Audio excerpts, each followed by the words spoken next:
Hello बच्चों।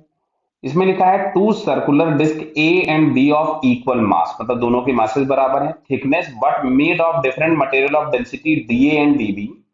Density A की ज्यादा है, बी की कम है। If their moment of inertia about axis perpendicular to their centre and perpendicular to the circular face is I A and I B. तो clear सुन लो इधर। डिस्क का moment of inertia perpendicular axis के about होता है mass into radius square by to.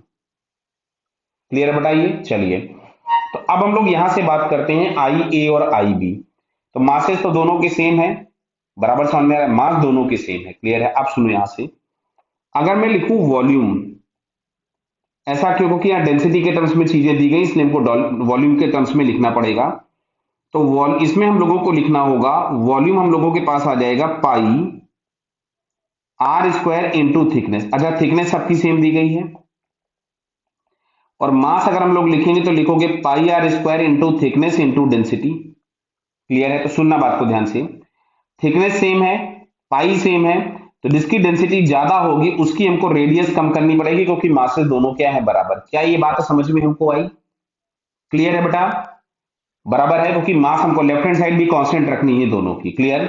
तो अब अगर हम लोग यहां से लिखे, चलो मैं लिख देता हूं ऐसा कि pi r A square into thickness into density of A is equals to pi r B square thickness into density of B.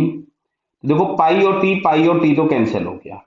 Clear है? तो यहां से हमारे पास आ रहा है R A square into density of A, R B square into density of B, और moment of inertia जो हमारे पास होना है वो आई बराबर होना है M R square by two. Clear बेटा?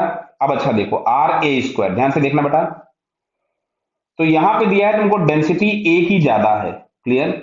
तो अगर ए की डेंसिटी ज्यादा है तो बेटा ए की रेडियस कम होगी, और जिसकी रेडियस कम हो जाएगी उसका मोमेंट ऑफ इनर्शिया कम हो जाएगा।